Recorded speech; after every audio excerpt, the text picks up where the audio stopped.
الحمد لله رب العالمين والعاقبة للمتقين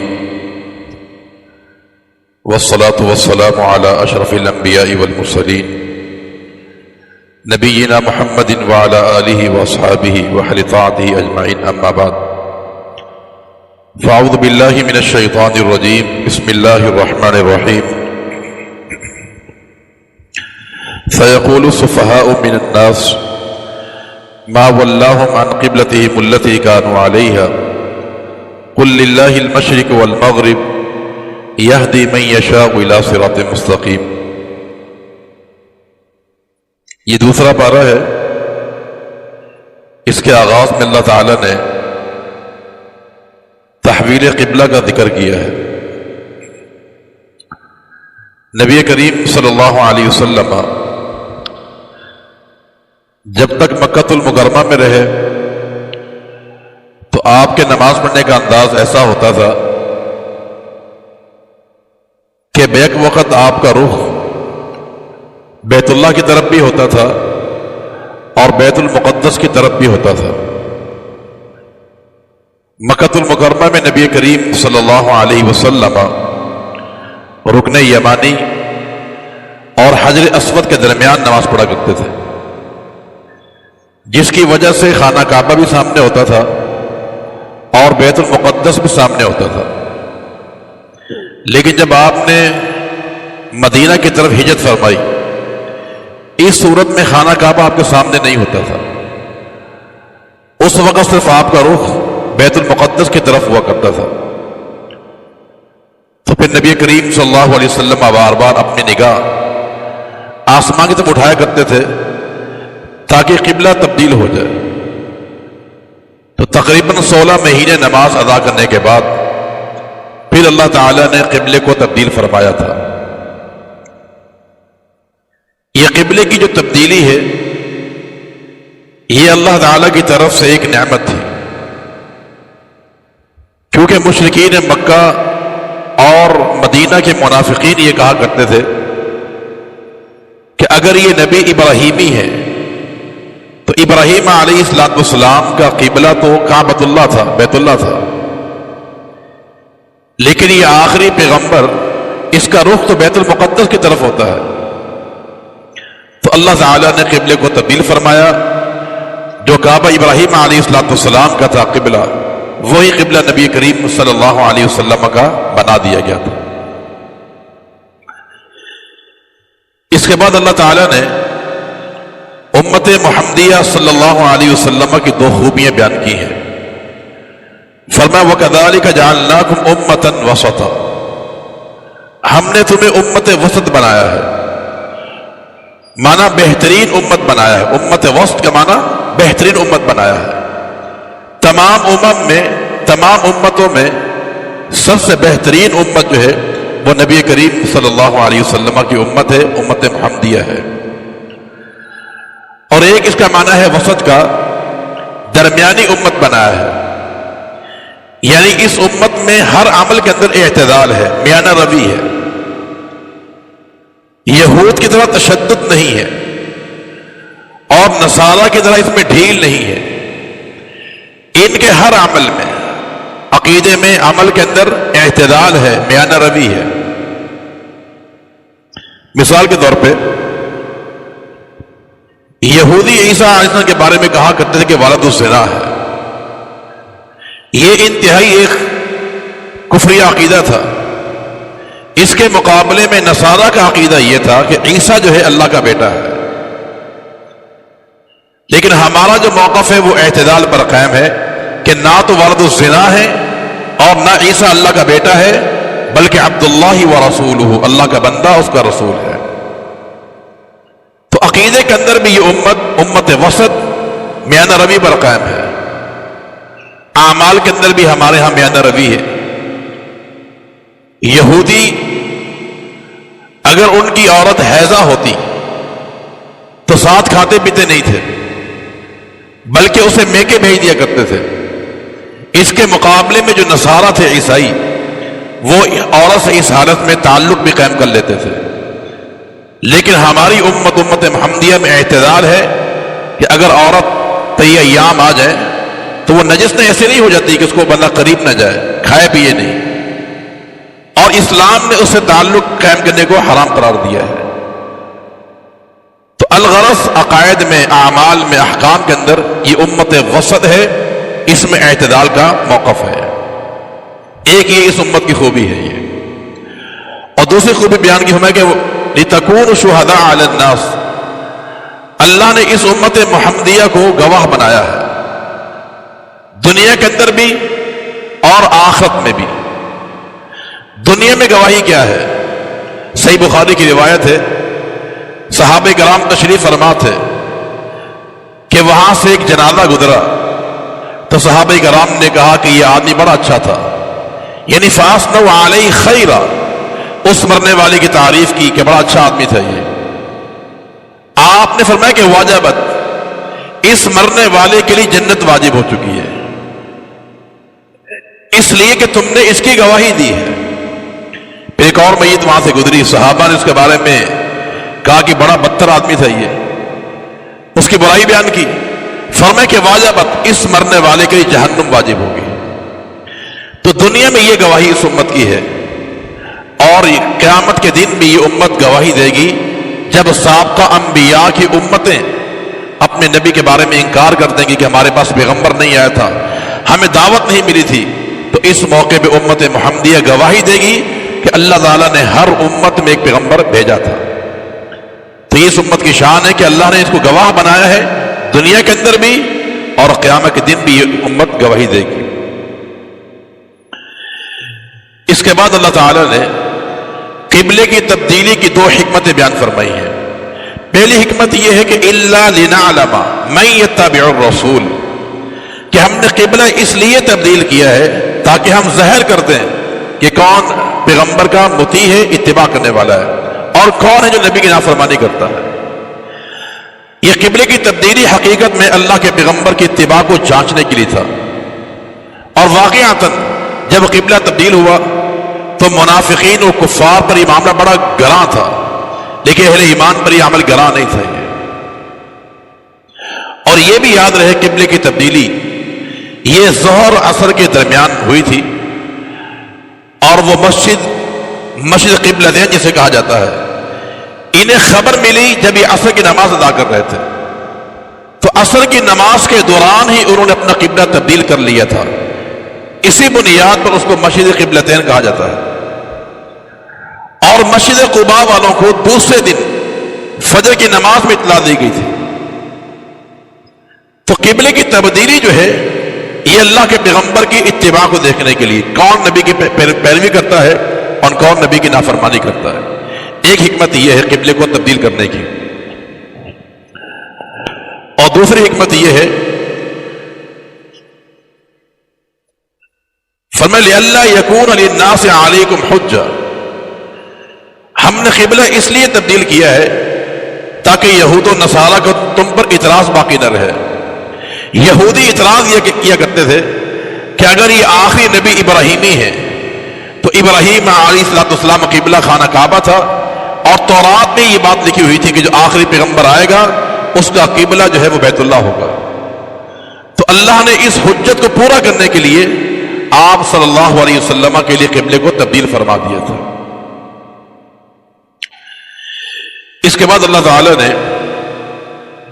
فرمایا یا ایھا الذین آمنوا استعینوا بالصبر والصلاۃ ان اللہ مع الصابرین، کہ جب انسان پر مصیبت آ جائے، تکلیف آ جائے تو اسے دو کام کرنے چاہیے، نمبر ایک صبر اور نمبر دو نماز۔ صبر کرنے سے انسان کو اللہ کی رضا حاصل ہوتی ہے، اور نماز کی ادائیگی سے انسان کی حاجات پوری ہوتی ہیں۔ تو استعینوا بالصبر والصلاۃ، مصائب پر انسان کو صبر کرنا چاہیے اور نماز ادا کرنی چاہیے۔ بلال رضی اللہ تعالیٰ عنہ کے بارے میں آتا ہے، فرماتے کہ جب اللہ کے پیغمبر کو کوئی پریشانی آتی آپ مجھے فرماتے یا بلال، اے بلال اٹھو اذان دو اور نماز کے ذریعے ہمیں سکون پہنچاؤ۔ گوئے کہ نماز سکون قلبی کا نام ہے، نماز کی ادائیگی سے انسان کو ایک راحت، ایک سکون حاصل ہوتا ہے۔ تو صبر اور صلاۃ یہ دونوں چیزیں معاون ہیں مشکلات پر صبر کرنے کے لیے۔ دیکھیں مصائب انسان پر الگ الگ انداز کے ہوتے ہیں۔ بعض اوقات انسان پر مصیبت آتی ہے اور وہ مصیبت اختیاری ہوتی ہے، لیکن چونکہ اللہ کا حکم ہوتا ہے انسان صبر کرتا ہے۔ مثال کے طور پہ ابراہیم علیہ السلام کو آگ میں ڈالا گیا، یہ ایک مصیبت تھی اور اختیار میں تھی، چاہے نہ جاتے آگ میں وہ، لیکن حکم شرعی تھا، اللہ تعالیٰ کا حکم تھا، تو ابراہیم علیہ السلام آگ میں چلے گئے۔ اور بعض اوقات انسان پر مصائب آتے ہیں اور وہ مصیبت انسان کے اختیار میں نہیں ہوتی ہے۔ اس کی مثال جو ہے یعقوب علیہ السلام کا جو بیٹا گم ہوا یوسف جو ہے، یہ غیر اختیاری مصیبت تھی، لیکن دونوں پیغمبر نے صبر کا اظہار کیا ہے۔ تو استعینوا بالصبر والصلاۃ، انسان کو کبھی بھی صبر کا دامن چھوڑنا نہیں چاہیے۔ اور آگے اللہ تعالیٰ نے صابرین کی علامت بیان کی ہے کہ صابر کسے کہا جاتا ہے؟ فرمایا الذین اذا اصابتهم مصیبہ، صابرین کی علامت یہ ہے کہ انہیں جب بھی کوئی مصیبت پہنچتی ہے، مصیبت کا معنی یہ ہے کہ ایسا حادثہ جس سے انسان کو دکھ ہو اسے مصیبت کہا جاتا ہے۔ ہوا انسان کا مال برباد ہو جائے یہ بھی مصیبت ہے، اولاد فوت ہو جائے یہ بھی مصیبت ہے، حتیٰ کہ انسان کے پاؤں میں کانٹا چبھ جائے یہ بھی مصیبت ہے، اور یہاں تک اگر انسان کا چراغ بجھ جائے رات کے ٹائم یہ بھی مصیبت ہے۔ تو مصیبت کی تعریف کیا ہے؟ ہر وہ حادثہ جس سے انسان کو دکھ لگے اسے مصیبت کہا جاتا ہے۔ تو صابرین کی علامت یہ ہے کہ جب انہیں دکھ پہنچتا ہے کسی بھی شکل میں تو کہتے کیا ہیں؟ انا للہ و انا الیہ راجعون۔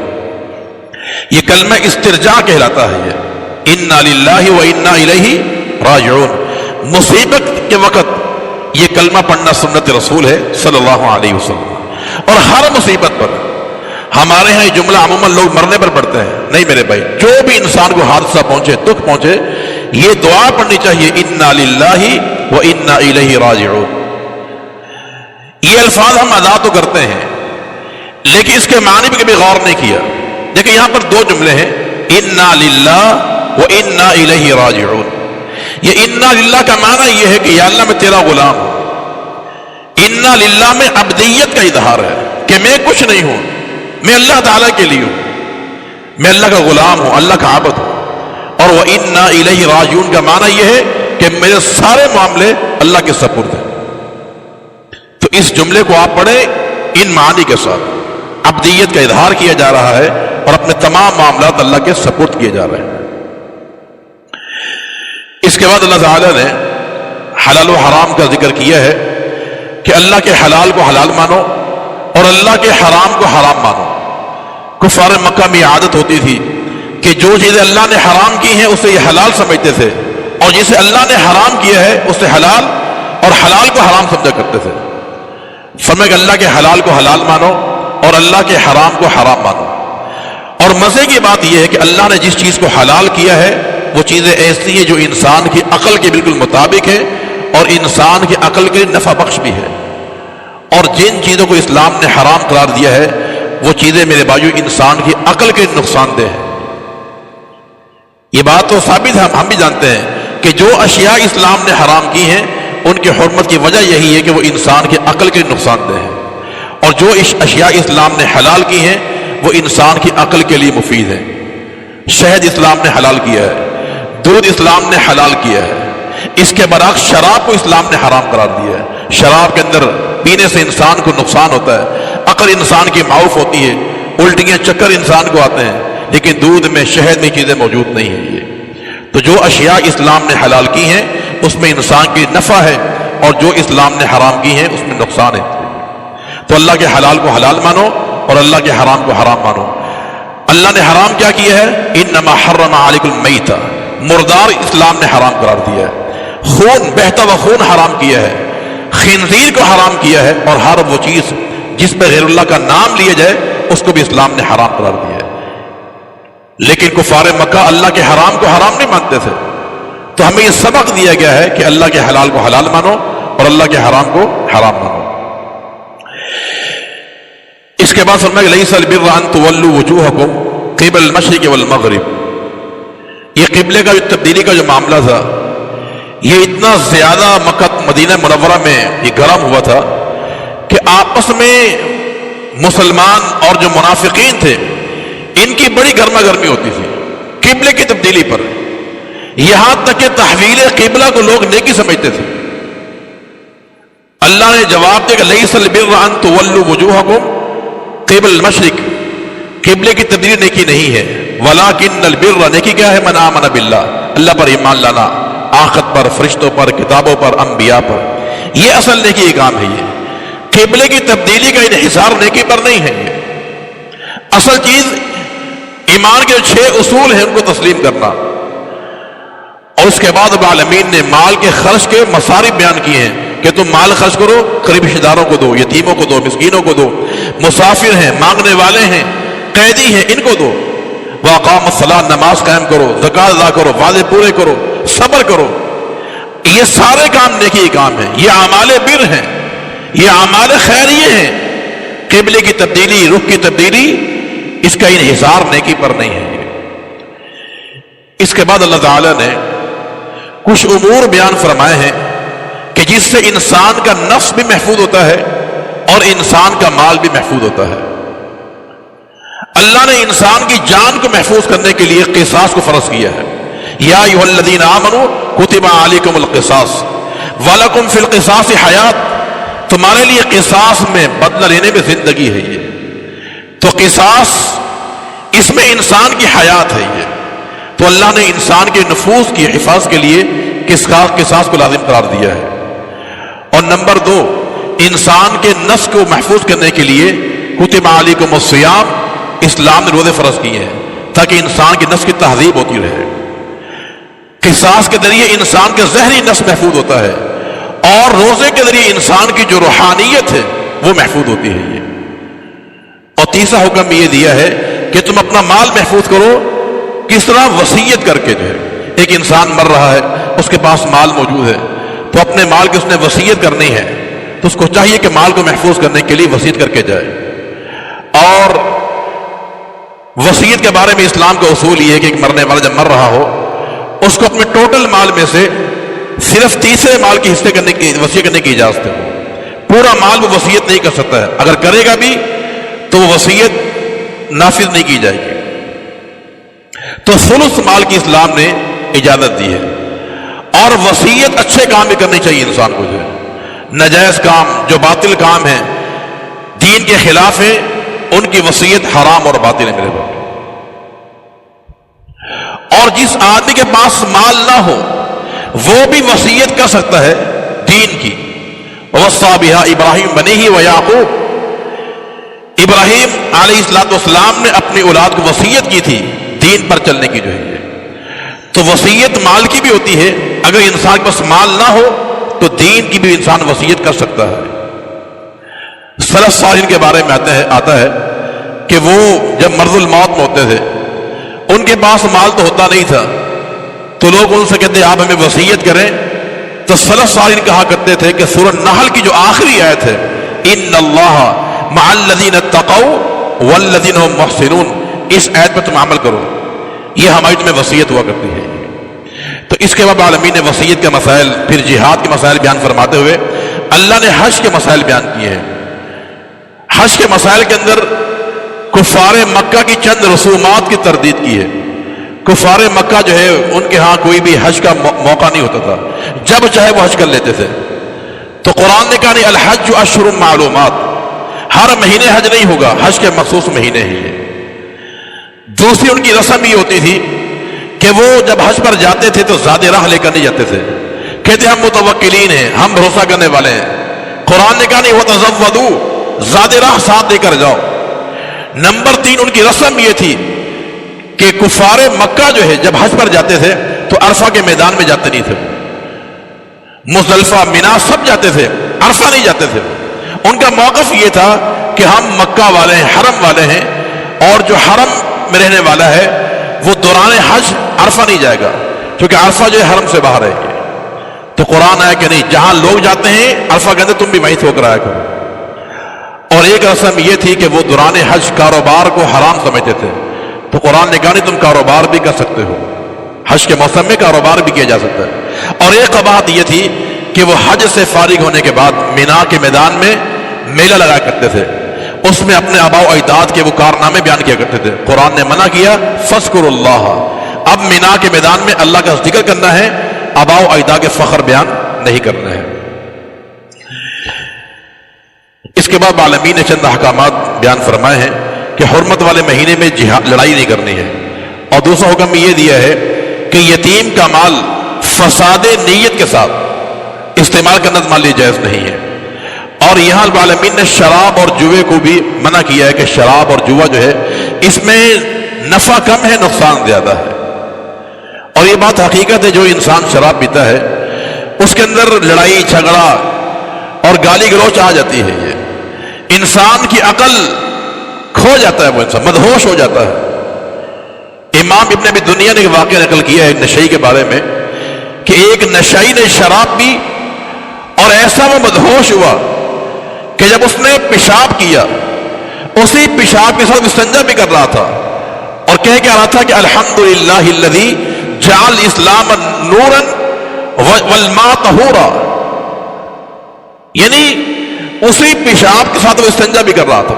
یہ نشئی کا عالم ہے یہ۔ اور ایک نشئی نے پیشاب کیا اور دعا کیا پڑھتا ہے، اللہم اجعلنی من التوابین واجعلنی من المتطہرین۔ تو جب انسان نشے کے اندر ہوتا ہے تو اس کی عقل اس کا ساتھ دیتی نہیں ہے، تو اسلام نے شراب اور جوے کو حرام قرار دیا ہے۔ اس کے بعد ایک ظلم کا ذکر کیا ہے کہ کفار جو ہے ظلم کیا کرتے تھے کہ کسی خاتون سے نکاح کر لیا، نکاح کرنے کے بعد بیوی سے دور رہا کرتے تھے اور کوئی لمٹ نہیں ہوتی تھی، کئی مہینے کئی سال جو ہے دور رہا کرتے تھے بیوی سے۔ قرآن آگے کہ جو انسان اپنی بیوی سے دور رہنے کی قسم اٹھا لے کہ بیوی کے پاس نہیں جاؤں گا تو اس کی مدت 4 مہینے ہے، 4 مہینے گزرنے کے بعد یا طلاق دے دے یا پھر بیوی سے تعلق قائم کرے۔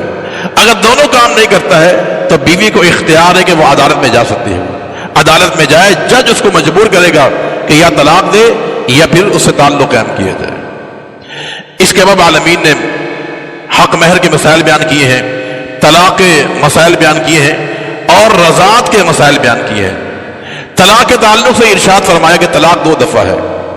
2 دفعہ کا معنی یہ ہے کہ مرتن بعد مرہ، ایک دفعہ میں جتنی دے گا وہ ایک ہی شمار ہوگی۔ صحیح مسلم میں حدیث موجود ہے، ابن عباس بیان کرتے ہیں رضی اللہ تعالیٰ عنہ، اللہ کے نبی کے زمانے میں، صدیق کے زمانے کے اندر اور فاروق کے زمان 3 سال تک جو ہے 3 طلاقیں ایک ہی شمار ہوا کرتی تھی۔ مسند احمد میں رکانہ رضی اللہ تعالیٰ عنہ کی حدیث موجود ہے کہ انہوں نے اپنی بیوی کو ایک ہی مجلس میں 3 طلاقیں دے دی تھی۔ اللہ کے پیغمبر کے پاس آئے، آپ سے آ کے مسئلہ بیان کیا کہ میں نے اپنی بیوی کو 3 طلاقیں دی ہیں۔ فرمایا کہ افی مجلس واحدہ، ایک ہی مجلس میں؟ قال نعم، کہا کہ ہاں۔ فرمایا فہی واحدۃ، یہ ایک ہوئی ہے، تم چاہے رجوع کرو تو رجوع کر سکتے ہو۔ ابن عباس فرماتے کہ فرجعہا، رکانہ نے اپنی بیوی سے رجوع کر لیا تھا۔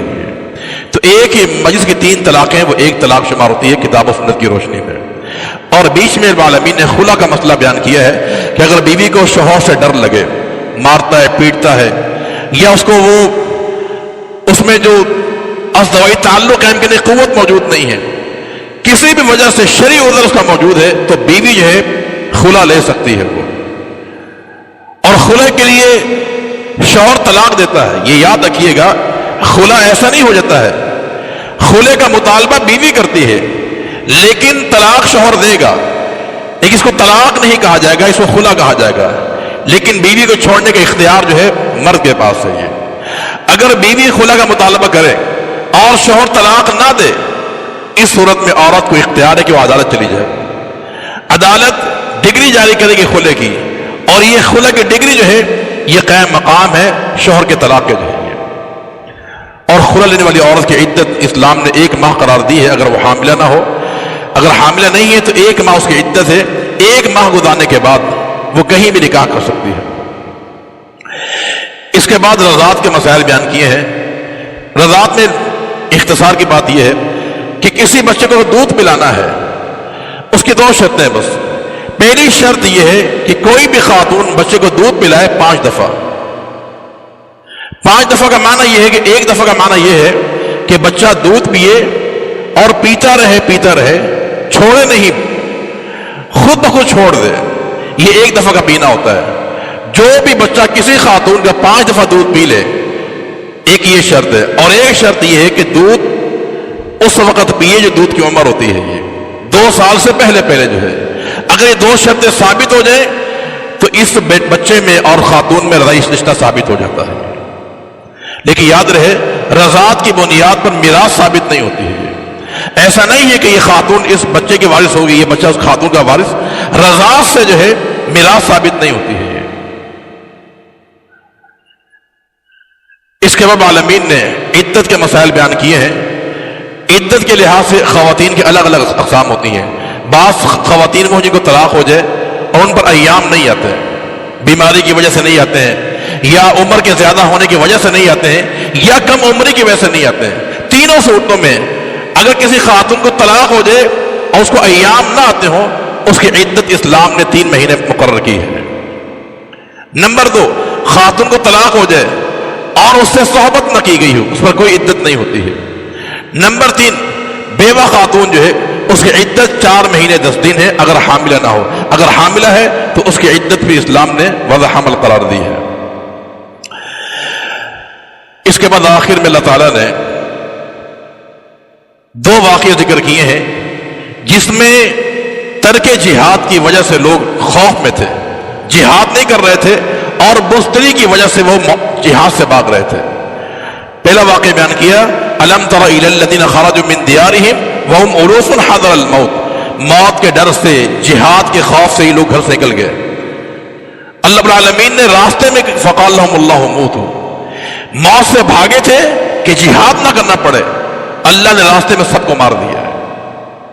تو ترک جہاد یہ بزدلی ہے میرے بھائی۔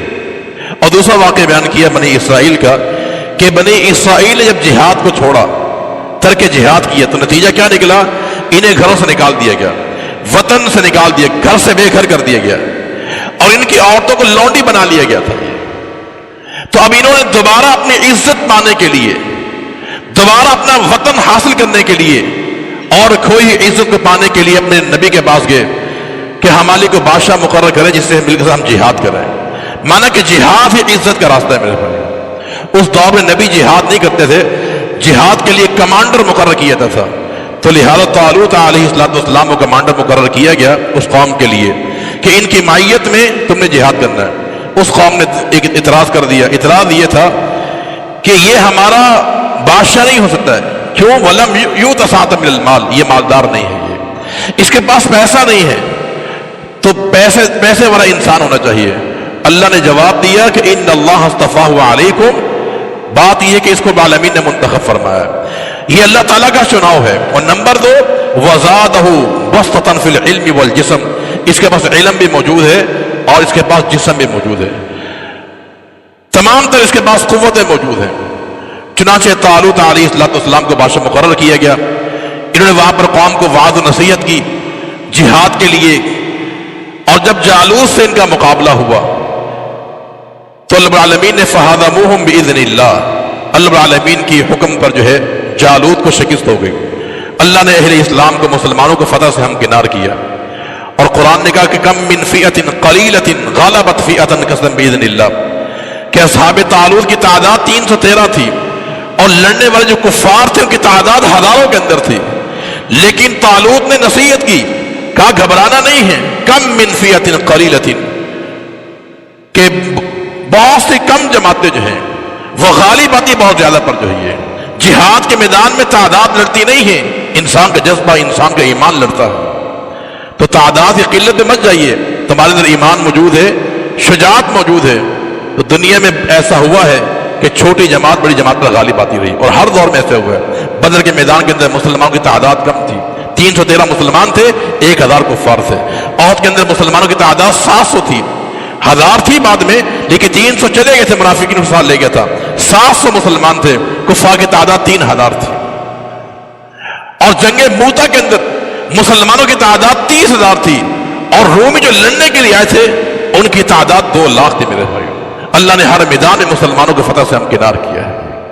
اور آخری آیت، تلک آیات اللہ نتلو علیک بالحق، یہ اللہ کی آیات ہے جو ہم آپ کو پڑھ کے سناتے ہیں۔ وَإِنَّكَ لَمِنَ الْمُرْسَلِينَ، بے شک آپ رسولوں میں سے ہیں۔ کفار کہتے لست مرسلا، آپ رسول نہیں ہیں۔ اللہ نے جواب دیا کہ نہیں، انکا لمن المرسلین، آپ رسولوں میں سے ہیں۔ اللہ تعالی ہمیں کتاب و سنت پہ عمل کرنے کی توفیق عطا فرما دے۔ واخر الحمدللہ۔